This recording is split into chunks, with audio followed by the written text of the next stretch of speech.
Assalomu alaykum hurmatli aziz qarindoshlar, yaxshimisizlar? Bugun 21-sentabr dushanba. Yoz fasli rasmiy oxirlashib, kuz fasli boshlanish oldida turdi. Ya'ni bugungi kun yoz faslidan kuz faslininki olmishdagi fasl kuni. Meningki bu leksiyarim bugun shu kunga to'g'ri kelibdi. Havo sovib bu yerda. Shilla qo'rilishga boshladi. Shuning uchun tadbir oldik. Keynimdagi daraxtlarmi bir necha kundan keyin, bir ikki haftadan keyin rang o'zgartirdi. Şuna benma bugünkü leksiyarimda sal mazmunini boshqacharoq rangarang qilay deb bunday bir masalani o'ylab qoldim.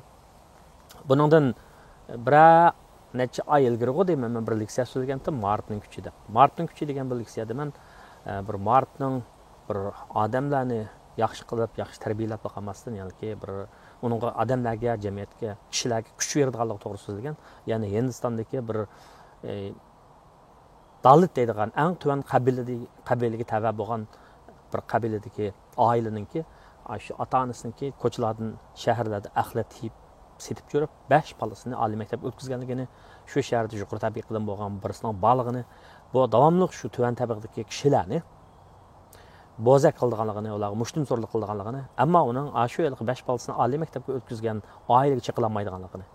Chunki shu mushtumzo'rning shu oliy maktabga bolasini avatgan oiladan qo'rqadiganligini va oxirida uninki o'ziniki taqdirining halokatli bo'lganligi to'g'risida shunday bir so'zlab bergandim. Albatta buningdan maqsad nima desa, bilimning kuchi ko'p xil. Uninki kishilarning, xalqning ijtimoiy o'rnini ko'tarib olmasdan, ya'ni iqtisodiy jihatdanmi kishilarningki kelgusini yaxshilashga buningki yaxshi asos soladi. Bu to'g'risida empirical economics deymiz, tajribachilik iqtisodshunoslikda nurg'un tadqiqotlar e'lon qilingan. Bir odamning boshqalarga bera oladigan, qila oladigan bir yaxshi gaplarining biri nima desa, o'zi ma'lum bir ishni qilib, yaxshi natijaga erishgan bo'lsa, foydasini ko'rgan bo'lsa, shuni boshqalarga deb berish. Men xil hayotimda o'qidim. Endi shu o'qiganning bir azto'l mehnatini ko'rgan odamman. Ya'ni men o'qish orqali turmushim nacharlashib ketgani yo'q. Turmushim yaxshi bo'lgan odamning birisi. Shunday bo'lganlikdan men atrofimdagi kishilarga, o'sha kishilarni o'qishga, ma'rifatga da'vat qilib, fan texnik o'rganishga, zamonaviy bilimlarni o'rganishga, o'zimizning turmushini yaxshilashga, atrofimizdagilarning ko'pchilikning turmushini yaxshilashga, shunday yordam berishga, shunday tashabbus qilib kelman. Ya'ni yaxshilik bilan yashash marshi deydigan bir leksiyarim bor. Buningdan men so'zildim. Yaxshi ishlar tirishchanlikdan, bilim o'rganishdan, jamiyatga to'hfa qo'shishdan, insoniyatning ishlarining yaxshi bo'lishiga to'hfa qo'shishdan keldi. Ya'ni yaxshi ishlar bilan biz shunday mavjud bo'la olamiz, taraqqiy qila olamiz degan shu ideyani ilgari surgandim. Ya'ni to'g'ri so'zlik bo'lish, o'zimizga adil bo'lish, durust bo'lish degandek. Albatta bu odimiylik berib yotadi. Shunga bir gap bor bizda. Olim bo'lishdan odam bo'lish muhim deb. Bizga olimlikmi kerak? Ya'ni hidrogen bilan oksigenni birlashtirib tajribaxonada suv paydo qilib o'zi ichib olmaydigan, balki boshqalarga beradigan bunday olimlarmi kerak? O'zi ichib olsa, uni odim deb qaraymiz. Ham o'zi uni paydo qilib, o'zi ichishdan burun boshqalarga bersa, buni odam deymiz. Ammo odimiyligi bor deymiz. Mana bu shunday odamlar kerak. Shunga shunday bu shu xil to'g'risida, bu asla to'g'risida so'zlagandim. Bundan keyin men yana Uyg'ur sistem to'g'risida biroz to'xtalib o'tgandim, ko'pchilikning esida bo'lsa. Uyg'ur sistem guruhi shu bir turkum yaxshi o'qigan yoshlarimizni ziyorat qilib, jamoatga tanishtiryapti. Men shularga qanchalik odam shuning ko'rdiki, inkas qaytlik deb qarab baqsam, herhalde yaxshi. Ammo naqshi muzika yo ba'zi bir topik, ba'zi bir mazmunlarga qaragan vaqtda shu ma'rif, ilm-fan to'g'risida bo'lingan gap so'zlarga diqqat berish toza yetarli emas ekan. Yaqinda Uyg'ur sistem guruhi televiziyasi nimani ziyorat qildi. Rayana saylaydigan bir qizimizning Cambridge universitetiga, ya'ni Harvard universitetiga o'xshash tanliq Cambridge universitetiga o'tganligini. Ota-onasiga rahmat bu qizdan. Bu qizdan nayt faxrlandim, oilasidan faxrlandim. Bizningki farzandlarimiz mana shunday qanday yerda bo'lsa, yaxshi o'qisa, yaxshi tarbiyalasa, boshqalar qila olgan ishni qilolmaydigan Uyg'ur yo'q. Balki yaxshi qila oladi. Ya'ni zehnimiz bilan, g'ururimiz bilan shunday tirishsak, shu men bugun shu leksiyada shu Rayhan Nisa ismli shu qizning ota-onasiga, shu qizga bo'lgan hurmatimni, taqdirlashimni, muboraklashimni bildiraman. Rahmat bu qizning ota-onasiga, bu qizning ko'p natijalarni qo'lga keltirishini ham umid qilaman. Shuning bilan birlikda barliq ota-onalarning farzandlarimizning yaxshi o'qishiga, yoshlarimizning yaxshi o'qishiga, qanday qiyin sharoit bo'lishidan qat'iy nazar bolalarimizni shunday o'qitishga tashabbus qilaman. Xo'sh, endi bu ma'rif to'g'risidagi gap, shuning bilan birlikda yana shu kishilarimizni ham shu kitob o'qishga tashabbus qilaman. Yana kitob o'qishning foydasi ko'p, tafakkurimizni kengaytiradi, nazar doiramizni kengaytiradi, fikr qilish uslubimizni o'zgartiradi, odimiyligimizni kuchaytirishda, an'anamizni saqlashda, tariximizni bilishda, o'zligimizni tushunishda buningki intayin cho'ng ta'siri bor. Shuning bilan birlikda u bizga yana kitob o'qish orqali biz bilim to'play olamiz. Uchurlarni, nurg'un uchurlarni biz farq eta olamiz. Ya'ni biz bir xil uchurlarga ko'milgan jamiyatda yashayapmiz. Anglagan narsaning, ko'rgan narsaning hammasining to'g'ri bo'lishidan tayin. Biz ko'rgan narsa, anglagan narsa, o'qigan narsaning hammasininki foydali bo'lishidan tayin. Shularni bilim bo'lgan vaqtda, to'g'ri tafakkur bo'lgan vaqtda nimaning to'g'ri, nimaning kerakli, nimaning ziyonli ekanligini biz bila olamiz. Ya'ni bir ishlarda to'g'ri qaror chiqara olamiz.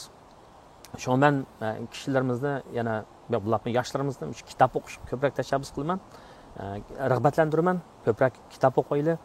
Mayli o'zimizning ona tilidagi kitoblarni o'qiylik. O'zimiz yashayotgan, o'zimiz biladigan tillardagi kitoblarni o'qiylik. Fan texnikaga oid, iqtisodga oid, iyilik tiklashga oid, dunyoda bo'layotgan yangi fan texnika yangiliklari, iqtisodiy yangiliklar, iyilik tiklashga oid, pul muomalaga oid shunday kitoblarni o'qiylik. Kasbiy maktablarda o'qiyotganlarimiz o'zimizning kasbini yaxshi o'qiylik. Bunday deyishimki maqsad nima degan vaqtda taraqqiyot tajribachilik iqtisodshunosligininki tadqiqot natijalari odatda sistemlik o'qigan odamlarningki iqtisodiy kirimining yuqori bo'ladiganligini ko'rsatgan. Ya'ni men haqiqiy ma'noda yaxshi o'qib, turmush nacharlab qolgan odamlarni asosan ko'rmadim. Hech qanday narsa mutlaq emas. Bir qism odamlar bor, o'quvni tushliq, ba'zi chaqda ishlarni yaxshi qilolmay qolgan, u ayrim ahvol. Ammo biz umumiy yuzlanishga, umumiy ahvolga qarasak, o'qigan odamlarning har jihatdan o'zini yaxshi qilishining ehtimolligini aytish cho'ng yuqori. Shunga men kitob o'qishga tashabbus qilish bilan birlikda kishilarimizni, kitob o'qimagan millatda yuksalish bo'lmaydi, u aniq. Jahil, nazar doiramiz tor, ashna bo'lib qolamiz, qaloq bo'lib qolamiz. Chunki kitob o'qish orqali, yangi narsalarni bilish orqali, yangi mahoratlarni egallash orqali biz o'zimizniki shaxs sifatida, kollektiv sifatida, xalq sifatida yuksalishimizni qo'lga keltira olamiz. Endi o'zligidek, men degandek nurg'un uchurlarning ichida yashayapmiz dedim-ku. Bu uchurlar iqtisodiy uchurlar bo'lishi mumkin, siyosiy uchurlar bo'lishi mumkin, ijtimoiy uchurlar bo'lishi mumkin, sog'lomlik uchurlari bo'lishi mumkin. Mana bularning hammasini ba'zida anglaymiz, ba'zida o'qiymiz deganga o'xshash. Ba'zi anglagan uchurlarni sinab baqsaq bo'ladi. Masalan, bir mening og'inamdan bir suhbat shu jig'an miyi odamga nihoyat foyda qiladi ekan, odamni shundoq tenini salomat qiladi ekan deb shundoq bir taklif berdi. O taklif chunki o'zi shu jig'an miyini ishlatib foydasini ko'rganligi uchun boshqalar tashabbus qiladi, yaxshi niyatli bir og'inam shuning foydasining bor yo'qligini, masalan, qanday bilamiz degan vaqtda shuni ishlatib beqib bilamiz. Ya'ni uchayni diabet kasalligini oldini oladi ekan, yurakni yaxshilaydi ekan deganga o'xshash shunday bir yaxshi nimalar bor ekanda, uning foydali taraflari bor ekan. Men to'rdim izlab ko'rsam, darhaqiqat shunday bir shu to'g'risida yozilgan gaplar bor ekan. Shunday yaxshi gaplar bo'lgan joyda sinab qilib baqsaq bo'ladi. Chunki bu sog'liqning o'zini ayt muhim ish. Odam saq bo'lgan vaqtda boshqa buyuk ishlarni o'ylagan, ko'ngilli ishlarni vujudga chiqara oladi. Albatta, bu saqliq nurg'un narsaningki asosi. Shuning bilan birlikda men yana shu bu asosan iqtisodiy kanal bo'lgandan keyin boylik to'g'risida so'zlab kelyapman-ku. Qarqanchilik to'g'risida, pul muomala kapitali to'g'risida so'zlab o'tdim. Men Thomas Corley degan bir kishiningki bu kishi bir tadqiqot natijasini sizlarga hech kim xabardor qilib qo'yib, tadqiqot natijasini. Bu kishi 233 boy kishining Amerikadagi bular bilan so'zlashish orqali 5 yil kuzatibdi bularni. Ham ularni shu ziyorat qilibdi. 5 yillik iz qo'g'lab so'zlash orqali boy bo'lishga tegishli bir o'shalarning boy bo'lish jarayonida bosgan 4 yo'lini yakunlab chiqibdi. Buning birinchisi qanday desa, bular eng bu yana bu sho'lqa boy bo'lgan 4 xil turdagi odamlarningki birinchisi shu o'z oldiga balki amonat topgan kirimidan bir qismini amonat qo'yib, anandan keyin yig'ib demakchi, amonat qo'yib, anandan uni mablag' qilib silib beyg'an odamlar. Masalan, men da'vatamanqa bajni azlash orqali qonuniy shakl bilan pulingizni azroq qo'ysangiz, masalan, hozirdan boshlab pensiya pulingizga pul qo'yib bansangiz, 30 yildan keyin siz millioner bo'lasiz demakchi. Bu birinchi turkundagi odamlar ekan.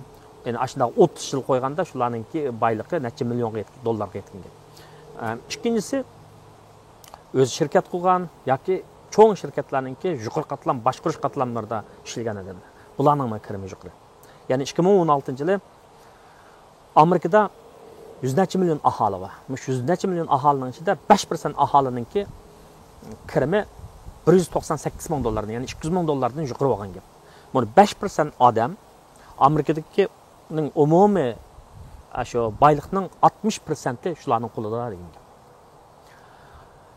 Bular yuqori o'ziyliqi korxona qurib yoki cho'ng korxonalarga boshqaruvchilar ishlagan odamlar. Uchinchi xil odamlar, qanday boy bo'lgan odamlar kim desa, bu odamlar kasblashgan odamlar, ya'ni advokat, doktor, kompyuter programmasi tuzgan mundaq odamlar. Ya'ni kasblashgan. O'zining qilayotgan kasbidan mutaxassis odamlar. Andan to'rtinchisi o'ziningki Xudo bergan, Alloh bergan ya'ni nimalarni, qobiliyatlarini ichib, masalan, artist, naqshchi, komediyachi, usulchi, Anan keyin yoki bo'lmasa o'zining tushini qo'g'ilish, o'zining g'oyasi bo'yicha tirishgan odamlar. Ya'ni o'zining muayyan ortiqchilikni bayqab tirishgan odamlar ekan. Bu Steven Corley degan bu kishi boy odamlarningki boy bo'lish jarayonlarini shunday yig'inchaqlab chiqqan gap ekan. Agar biz qanday qilsam boy bo'laman deb o'ylasak, shu 4 xil beyg'an odamlarningki yo'lini bunday o'ylab, anglab qo'ysak bo'ladi, buning ziyni yo'q deb o'ylayman. Ya'ni bizda bir gap bor. O'dak go'sht yeyman desang, g'oz go'sht yeyman desang, yo'q. O'dak go'sht yeyman desang, g'ozdan peyda bo'ldi degan gap bor. Planni cho'ng so'qib, shuni ushliq tirishimiz, lekin bir narsaga erishimiz. Xo'sh, oxirida men yana paychek to'g'risida bir gapni qilay. O'tganda paycheklarining indeks ko'rsatkichlari to'g'risida men so'zlab o'tdim. Bugun paychekda biroz tushish bor. Uning har xil sabablari bor, lekin o'sidi. Tushgan narsa o'sidi, chiqqan narsa tushdi. Paychekdagi bu davolg'ish doim shunday bo'lib turdi. Bugungi tushishdan balki ansirab ketmasakmi bo'ladi. Ammo pay o'ynashdan burun ikki narsani yaxshi bilish kerak. Bizga bir ishni qilishdan burun cho'qim shu ishni bilishimiz kerak. Shundaymi? Nima ish qilamiz bu ishni? U nima ish? Payzini qanchalik deb. Buning bilim ketadi, ham uchur ketadi. Shu qilgan ishningki sharoitlarini, o'zimizning imkoniyatlarini bilishimiz kerak. Bu paychekda emas, hamma ishda bu biz uchurni yaxshi bilishimiz kerak. Uning ustiga shu uchurni yaxshi bir taraf qila oladigan bizga bilim bo'lish kerak. Chunki paychek o'ynaydigan odamlar nima qilish kerak deganda albatta mana ikki xil narsani yaxshi bilish kerak. Muayyan buxgalterlik bilim bo'lish kerak, muayyan iqtisodiy bilim bo'lish kerak. Buxgalterlik bilim bo'lish kerak degan vaqtda buxgalterlik bilimidan foydalanib shu shirkatning biz pensiya etmoqchi bo'lgan shirkatning uchurini egallab, shu uchurni bir taraf qilamiz. Uchur bo'lsa hisob emas. Uni o'qib tushunsak bo'ladi. Buxgalterlikni biz tijorat tili deb ataymiz odatda. Tijorat tili deb ataymiz. Ammo shu muayyan shirkatning pensiya etolay deb o'ylasangiz, avval shu shirkatninki nimasiga qarash kerak? Buxgalterlik jihatiga, pul muomala, dokladlarga qarash kerak. Yana bu shirkatninki hozirgi umumiy mulk qanchalik? Sap mulk qanchalik? Bundaq aytgan vaqtda sap mulki umumiy mulkidan umumiy chiqimni chiqarib aytgan chaqda qoladigan narsa buning sap mulk bo'ladi. Zavodlar bor, uning necha 100 million dollarlik, shundaymi? Nurg'un zavodlar bor, necha 100 million dollar. Lekin uning bankka to'laydigan 60-70 million dollar qarzi bo'lsa, uniki sap bu shirkatning sap mulki 40 million atrofida bo'ldi degan gap. U hargizmi 100 necha millionlik naqd pul, zavod emas. Qarzni chiqarib o'tish kerak. Shuning bilan birlikda bu shirkatningki tafovut qanchalik? Sap kirimi, sap foydasi qanchalik? Qanchalik ma'lum mezgilda qanchalik pul topadi? Qanchalik shuni chiqim qildi? Shu pul tepish uchun qanchalik chiqim qildi? Mana shularni bilish kerak. Buni andan keyin ma'lum bir mezgilda, masalan, ma'lum bir oyning oxirida yoki dekabrning 31-kunida shu shirkatningki moliya ahvoli qanday? Mushularni cho'qim bilish kerak. Odatda shirkatlarningki setish ahvoli, taraqqiyot ahvoli yaxshi bo'lsa, bu shirkatlarning payini elish qiladi. Agar undaq bo'lmasa, ambasa qildi. Shunga ma'lum payini elishdan burun shirkatning ahvolini tushunish kerak. Endi muayyan iqtisodiy bilim bo'lish kerak buni tushunish uchun. Iqtisodiy bilim bo'lish kerak degan vaqtda iqtisodda bir ko'p prinsip bor. Ya'ni talab bilan ta'minlashdan iborat mundaq bir narsa bor. Ma'lum bir tovarga nisbatan talabning bo'lganligi, ya'ni ma'lum bir narsaga tovar bo'lsin yoki mulozimat bo'lsin, buning nisbatan qanchalik odamning talabi bor. Bu shirkat shu xil narsalarni ma'lum bahoda shuni beralamdi, beramandi, ta'minlab beralamdi, beramandi. Bularni o'ylash kerak. O shirkatning tovarlariga nisbatan aytgan vaqtda, mulozimatlarga nisbatan aytgan vaqtda talab qancha jiq bo'lsa, ya'ni xaridor qancha jiq bo'lsa, bu shirkatning gullanish ehtimoli bor. Agar unda bo'lmay, mahsuloti va mulozimati va lekin xaridor bo'lmasa shu desa, aloqa bizning tilimizdagi xaridoring bo'lmasa, zibolig'ingni atva degandek gap bo'lib qoldi. Xo'sh. Anadan sirt yana sabab natijalik munosabatni yaxshi tushunish kerak. Sabab natijalik munosabat degan vaqtda bu shirkat qaysi sohada, bu energiya sohasidami, uchur sohasidami, texnik sohasidami, yoki bo'lmasa yashash sanoati sohasidami bu shirkat uning paylari. Ma'lum bir yashash sanoatida bo'lsa, hukumatning buningga nisbatan aytgan vaqtda, bu sanoatga nisbatan aytgan vaqtda chiqargan payli qonunlar bormi yoki buning harakatlarini cheklaydigan tuzumlar bormi? Yani sen bu zavod mayaga qo'ysang, mahsulot ishlab chiqarsang, manda bajalimiz deydigan narsalar bormi? Chunki bu narsalar shu shirkatningki taraqqiyotiga nisbatan ta'sir ko'rsatadi.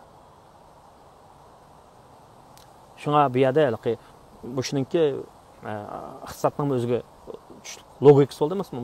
Shu logikani yaxshi bilish kerak. Ya'ni sabab natijalik munosabatni yaxshi bilish kerak. Yaxshi bilish kerak. Masalan, Markaziy bankka o'sim nisbati shunday tushasa, nima bo'ldi? Qarz elish ishlari biroz yuqori bo'ldi. Ya'ni shirkatlar qarz oldi, tuvan o'simdan biz qarz elib, tijorat qilib pul topamiz deydi. Uy sotib olamiz deganlar, qarz oldi. Bu uy sotamiz deganlarga nisbatan foydali. Shunga mana shundaq narsalarni yaxshi bilish kerak. Mana bugungi mana paychekning tushib ketishda asosan pul muomala shu banklarning paycheklari tushib ketib qoldi. Sabab nima desa, ba'zi cho'ng banklar, Amerikaning cho'ng banklari, ba'zi jinoyat guruhlarining, ba'zi qamlashmagan odamlarning, chirki amaldorlarning, jinoyat shakllarininki pullarini shundaq yo'tkab pul topgan degan xabardan chiqish bilan bu tushib ketib qoldi. Mana shundaq xabarlarmi shu shirkatlarning paylariga nisbatan aytgan vaqtda ta'sir salbiy ta'sir berdi, uni tushirib qoldi. Ama jiroqni o'ylashgan vaqtda yana tavrinib turdi. O'tganda bir farazni qildik. Vaksinaning chiqishiga ergishib, avariya nimaniki, havo qatnashishiningki paylari o'sdi deb. Nimishqa deganda sabab natijalik munosabat. Vaksina chiqdi degan gap, kishilar uni o'sa, ular bexaraman oldi ko'chaga chiqadi, tijoratlar ichiladi, qatnashlar asli keladi, xalqlar xizmat topadi, xizmat topgandan keyin bularning yanchiqqa pul tushdi. Pul tushgandan keyin necha vaqtni yog'i uydan taloq chiqarmay yurgan, shahar ko'rmay yurgan odamlar toza turkumlab u yerga sayohat qiladi aeroplan bilan. Mehmonxonalarni oladi. Shunga shundoq bo'ladiganlikdan buni tasavvur qilish bo'ladi, faraz qilish bo'ladi. Aeroplan biletlerinin bu biletlerge bo'lgan talab oshadi, bahası o'sadi, ularning foydasi oshadi. Shunga aeroplan şirketlerinki peyini tövenge tushgan chaqda ep qo'yish biraz aqllanliq, anchola ahmoqlik emas deyishimizga sabab shu. Bo'ldi demsa bugungi so'z mushunchalik bo'lsin. Rahmat sizlarga. Merhaba, köz.